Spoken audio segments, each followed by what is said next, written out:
Dr. Vicky, for that very informative talk.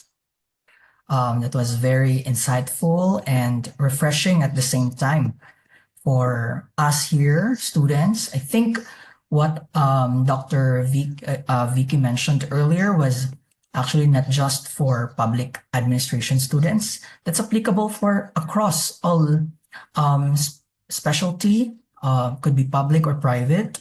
And that's actually also very timely and very relevant as of this time. And that's the beauty, I think, of having webinar like this, for us to be able to be updated, relevant, timely, and active in solving the problems that we face today. Okay, now moving on to the Q&A or open forum. We have gathered, Doc Vicky, some questions, prior questions, and some of it are just pop-up questions from our participants. But however, we would like to encourage everyone that you can still send in your questions to the chat box. However, if you wish to be anonymous, kindly send it directly to me. So I think let's not make this any further. I will start first here. On the line, we have, how can public organizations cultivate a culture of innovation and risk-taking among employees? I repeat, Doc Vicky, how can Yes. public organizations cultivate a culture of innovation and risk-taking among employees? So I think, Doc Vicky, people nowadays, data suggest that as the age progressed, sometimes people become hesitant and skeptical for innovation, right? But well, I know that correlation does not equal to causation. We all know that. But what do you think about this, Doc Vicky? Because there are still other people that basically what the data suggests to us, that when the age progress, they become skeptical on this. Yes, actually, that's a very relevant question, so no, in innovative leadership and organizational questions. As far as our services or part ng employees natin, syempre yung mga baby boomers natin, they are not part of this innovative, and technologies natin. Pero sometimes ngayon, napakadali na nating gamitin ang ating mga technologies or digital technologies while through AI, chatbot, no? Yung ating pong mga, kung ano yung gusto natin, makikita na po natin. And that through service innovation, as part of our public sector processing, makikita natin na employee natin ay nag-harness din yan through training. Like for example, this time, we need to equip with the training and yung aming information about yung aming mga system na ginagamit natin.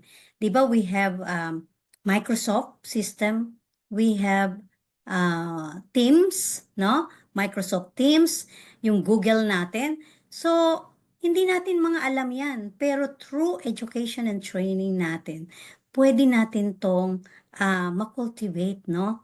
In our employees po, part of it is their management tools, no? To really have and improve the quality of public services natin.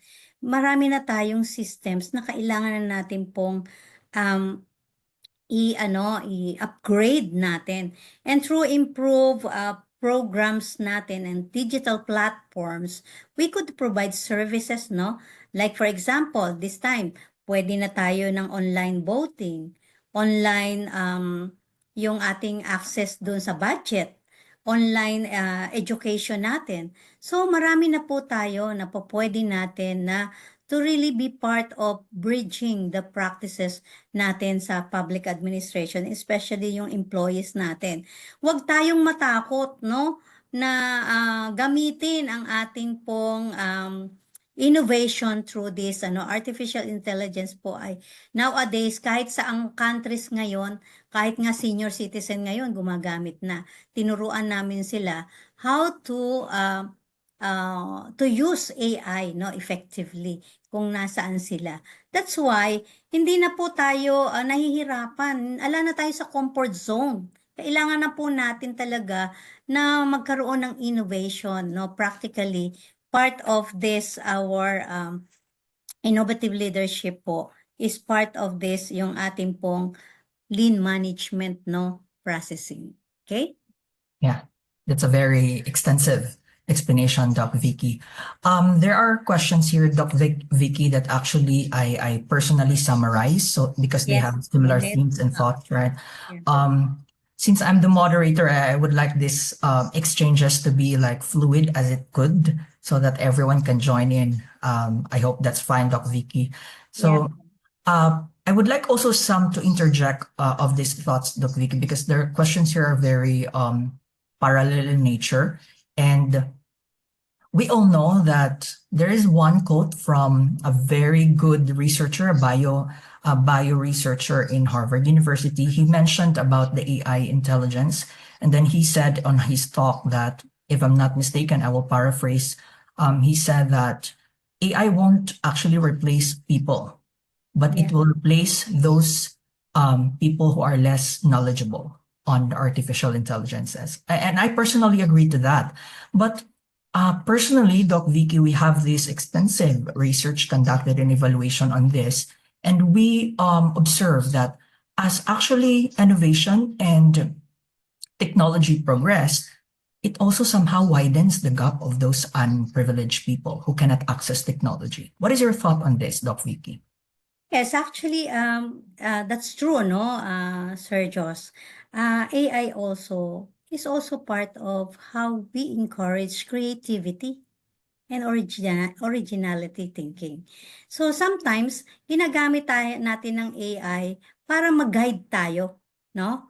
Like for example, gusto mong malaman ano yung steps in doing some particular recipe, nag-guide tayo nila.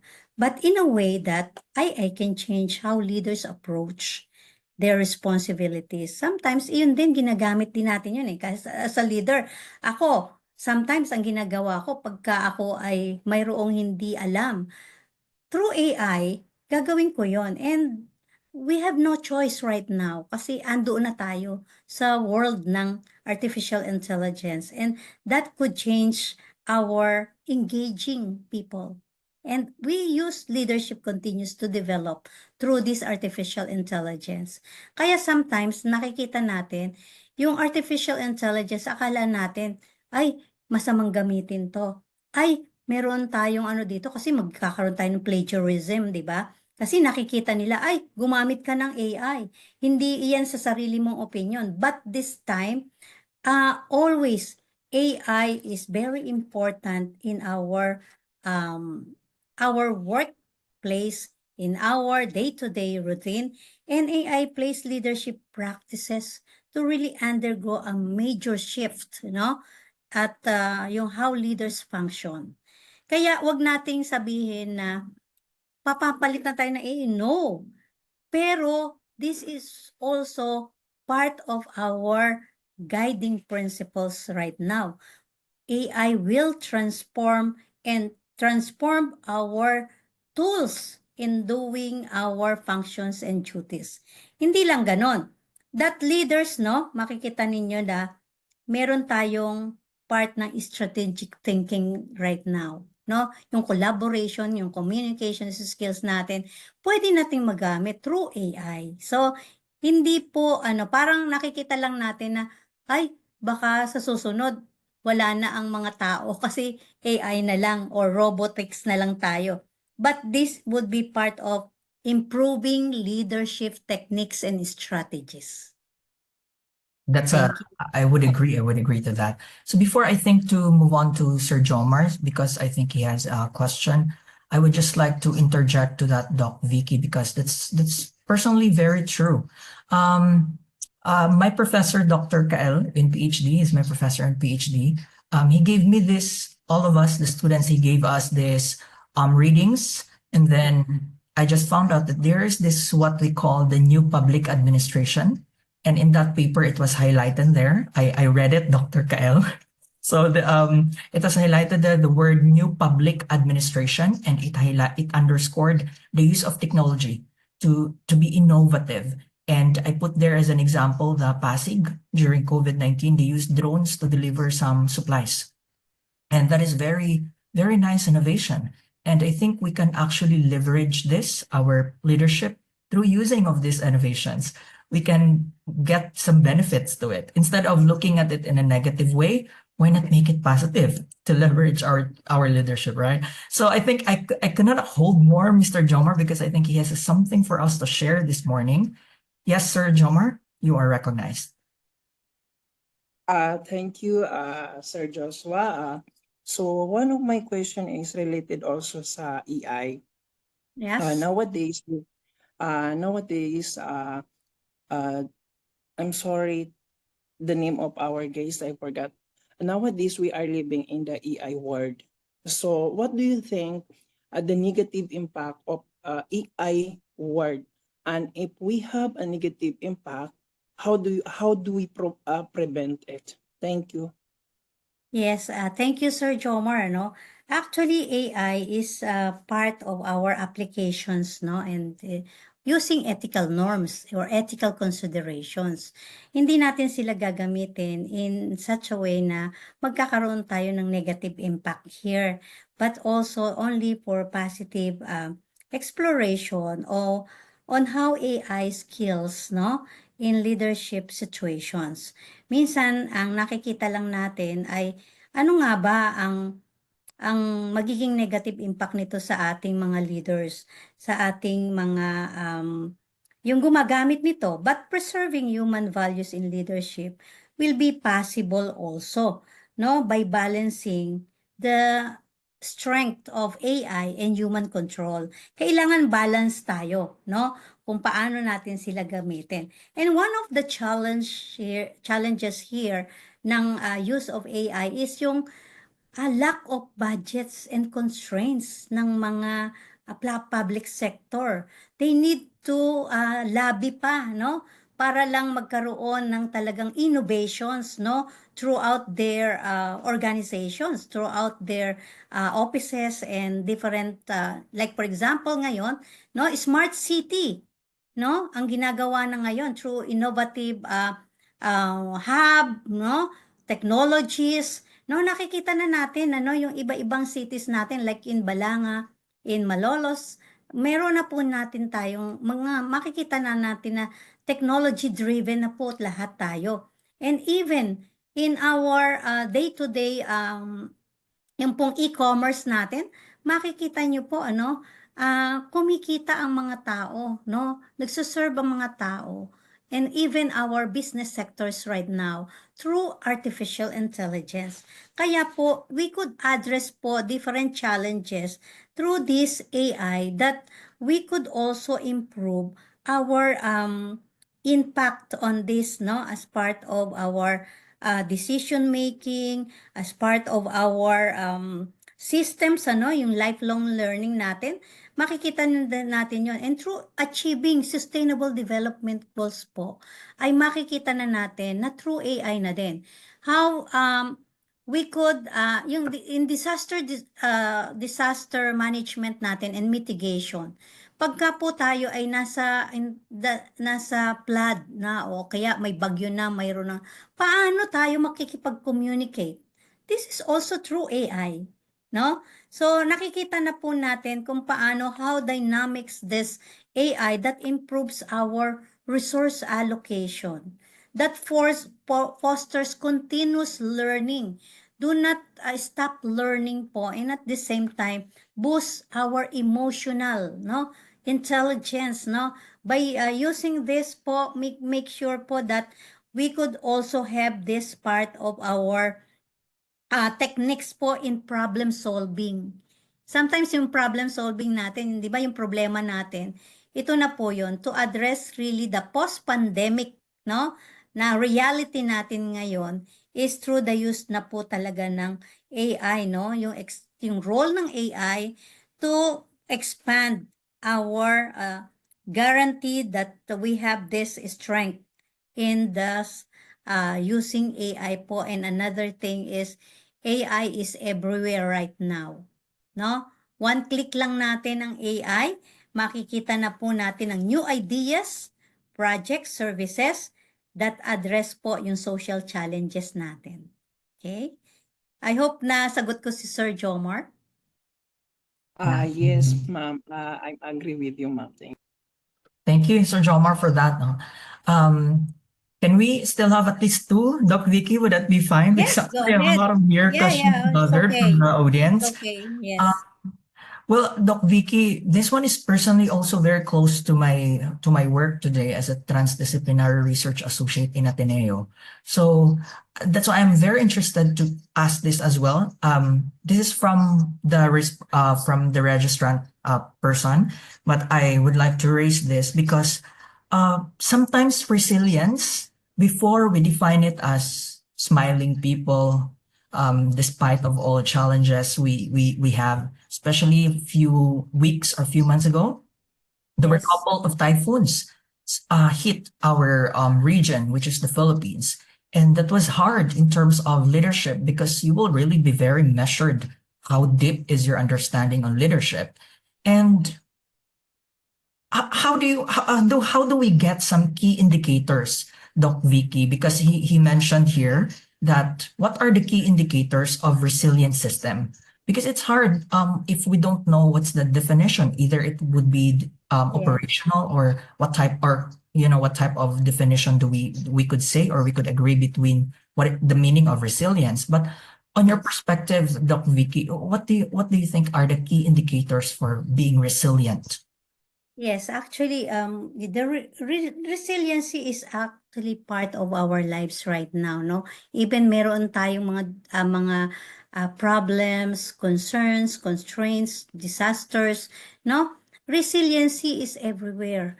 Nakikita natin, yun ngang nasa baha na nga tayo, ano pa tayo, nagsaswim pa tayo, nakangiti pa tayo, nagtatawanan pa tayo, no? Hindi nawawala yun, ano? That would be part of changes the way the government services are delivered, no? Paano natin to magiging more effective based on our policies, no, and ordinances. Also, part of which is how we could also attract people to be part of this resiliency system. Yung pong resilience system natin is how we could accommodate people that brings their experiences and time of having this kind of innovation that would be part of our community development and community engagement. Kung paano tayo as leaders, kung paano natin titingnan yung ating buhay right now na mayroong walang agam-agam and mayroon tayong resiliency.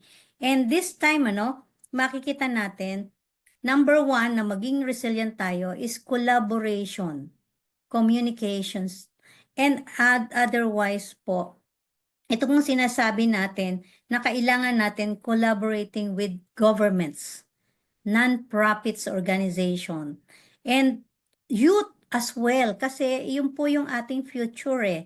Yun din po yung sinasabi natin na creating work opportunities for these people with resiliency. No, makikita rin po natin as well as how resilient we are, how we accept challenges, how we could embrace innovation, embrace our yung ating contributions as far as sustainable development goals, and treating these different types of managing our resources. And like for example, napakahirap pagka mayroon tayong resiliency na tinatawag pero wala naman pala tayong mga gamit, operational constraint natin. We have different personal problems here, and the government organizations are now parang lack of money na, lack of budget, lack of yung trainings, no? That would be part of our resiliency kahit na ganun ang nangyayari sa atin. But we could also have the governments to serve, no? Anywhere, everywhere, and having this more people, more effective and equitable ways. Kasi ito po yung inclusivity, no? Kailangan inclusive lahat po. No one would be left behind. So ito po yung isa, how to make resilient, how to make our futures, no, be part of innovative leadership and organizational resiliency. Perfect. I would agree with that, Dr. Vicky.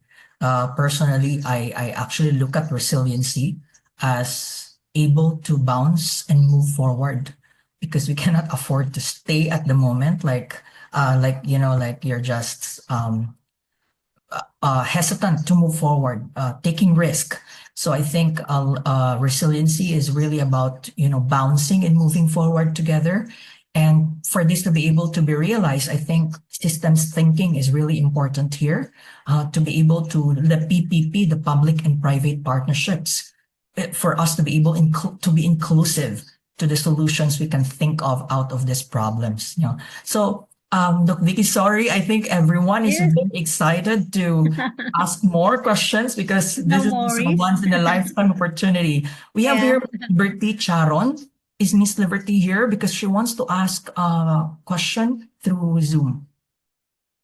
Yes po, sir. Thank you very much for allowing me to ask my question. Good morning po, Ma'am Valenzuela. Yes po, good morning po, Ma'am Liberty. Talaga pong nakinig kami at marami kaming natutunan sa inyo. This is not a question, ma'am, but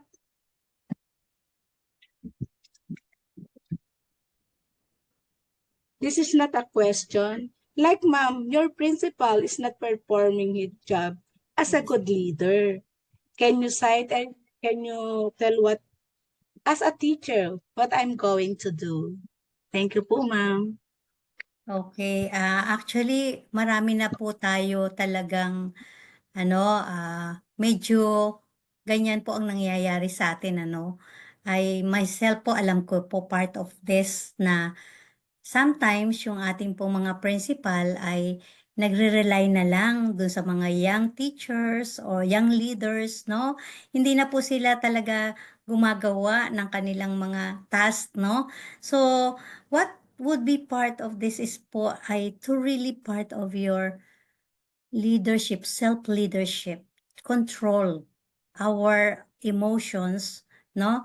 And by saying positive, emotional, yung ating pong ginagawa natin as part of our role, no? As a teacher, ay meron pa po tayong way of doing, helping the principal to be part of our change agent, no?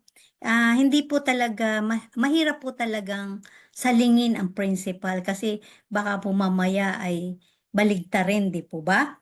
But be a Yes po, visionary, ma'am. yes, be a visionary Napakahirap. leadership. Napakahirap po kasing yan ay isang way na parang ang mangyayari po sa inyo kasi ay parang ang ano natin ay sisiraan niyo siya, maiinggit o naiinggit ka lang, something like that, babaligtarin ka pa. So that would be also part of our visionary leadership. Paano ba tayo magiging visionary leadership? To our vision po ay we could have our social responsibility knowing that the principal can't really be part of the change po ay that would be part po ng inyo pong sense of inclusivity, yung inclusiveness po natin. And part of which po is how you will be able to analyze the situation and environment for a harmonious relationship. Hindi po tayo po pwedeng sumaling ng hindi natin alam ang ating kalaban. Kaya through AI na naman po natin, through our innovation, we could change po that attitude, no? Why, paano po natin gagawin niyon?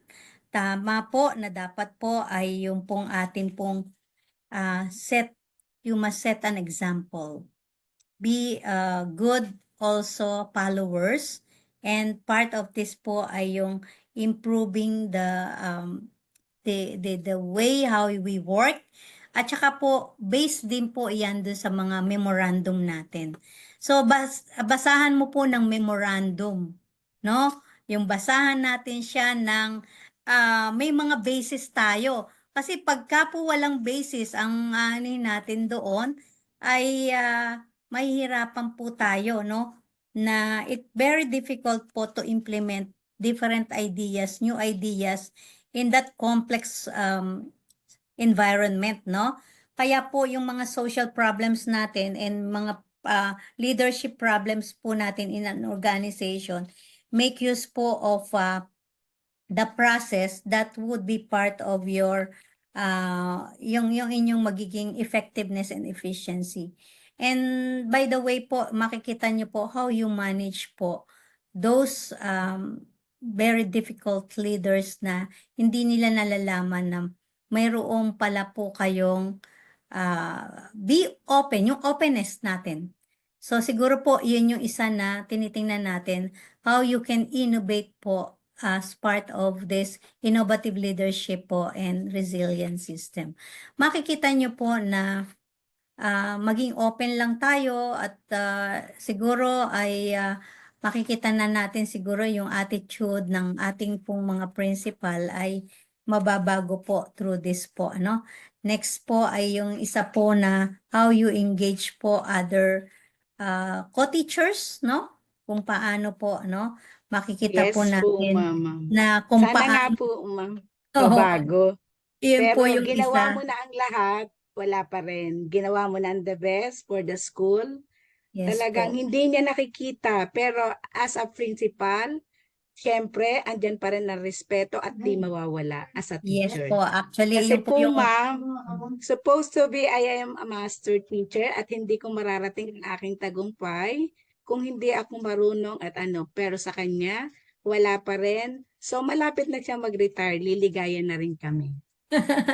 Actually, yun po yung iniintay nung iba kasi po yung kung baby boomers po siya, talagang hindi na po siya kumbaga po ayaw na niyang mag-change ng kanyang environment, ayaw na po niyang magkaroon ng continuous learning at gusto na lang din po nila ay siguro baka I really don't know kung ito po yung nag-uutos lang siya or nag-rely lang po siya sa ibang Hindi teachers na naman po siya nakapag- nag-uutos, pinapagawa niya po sa aming atak na MPs. But nakikinig siya sa isang parang naging friend na niya na principal. Siyempre, galit sa'yo, ay ano pang ibabalita niya sa lahat? Eh di, gano'n na nga po. Okay, ma'am, thank you very much Opo. sa napakagandang sagot niyo. At hindi lang Opo. sa akin, siyempre, since nang nag-start ako, na nag-enroll, ako nga po ang pinakamatanda dito sa klase. Kasi parang ang babata pa nila. Yes Opo. po, thank you very much, ma'am. Opo, maraming And maraming thank you, po sir. salamat. Opo. Thank you so much, Miss Liberty. Well, I don't know if Doc Vicky would agree with me. Age doesn't matter. As we get older, it's like wine. It gets taste better, right? Opo. Ano nga po, sir, makahabol pa. As Yeah, master kayang-kaya teacher pa po too. yan, Miss. Ma'am Liberty, basahan mo po ng Phronesis or Phronetic Leadership kasi po yun po yung may wisdom. At saka po maka-Diyos, pero hindi naman. Makitang tao po. Lagi na lang meron kaming ano sa school. Ba't Oo. kakikita mo siya? Parang hindi naman ina-absorb. Oo. Pero as a teacher, ikaw na mag-a-adjust. Talagang Yes po. iintindihin mo na. Baliktad na ngayon po. Opo, be flexible na lang po. Ano? Ay, ganun po. Oo. Talaga, yung parang, ma'am, ginawa mo na ang lahat and then talagang wala pa rin sa kanya. Magpasa ka ng tama. Pinapasa ko na sa grade leader ko. Ito yung hinahanap ko. Yung ganun baga, ma'am, na Opo. early in the morning magpasa ka. Talagang meron diyang mga nakaka-relate. Yes Kasi, po, opo. Definitely. Relate na talaga relate po. Tinatawagan ko ang mga supervisor, wag mo na lang intindihin, matanda na yan. Siguro, ganyan-ganyan lang. And then, sabihan ako ng mga supervisor na yon, sabi, intindihin mo na lang siya. So, ano pa nga ba? Yes, Okay, tama thank you po. po, Thank you. ma'am. Thank you po Thank you for so your much, Miss wisdom, Liberty. Ma'am Liberty. And Doc Vicky, I would like to extend my apologies for everyone that we could no longer, as the time could no longer permit us to read further your questions. But I hope So far, we've give you so much insights and we answer some of your queries and questions in your mind. Now let us move forward.